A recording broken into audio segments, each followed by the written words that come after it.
This man murdered his girlfriend's infant son after the baby wouldn't stop crying. This is 31-year-old disgusting man Kane Mitchell from England. So Kane, at the time that this happened, lived with the boy's mother, 29-year-old Lucy Smith.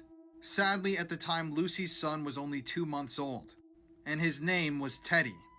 So, according to reports, Kane was over at the flat one evening, and Teddy would just not stop crying, which is a very typical thing that babies do. And after growing frustrated, Kane grabbed the baby, began shaking Teddy violently through the air, and then slammed the baby's head down on a hard surface.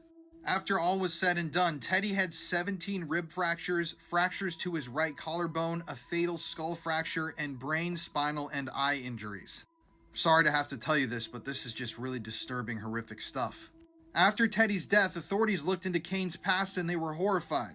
As it turns out, Kane had an extensive history of abusing his partners, and that the children of one of his previous partners were put with child protective planning because of Kane's presence. So Kane was already known to authorities and was a violent man.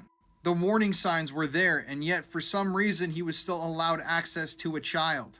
It also took the child's mother, Lucy, a significant amount of time to call the ambulance after her son was attacked, and she was eventually found guilty of cruelty to a child.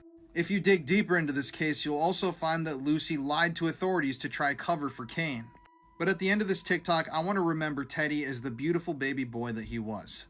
And hopefully by sharing these stories, we can help start conversations about this sort of a thing and prevent more crimes like this from happening in the near future. If you want to hear more true crime stories like this, listen to the podcast Murder in America that I co-host with my wife Courtney. It's available on all streaming platforms.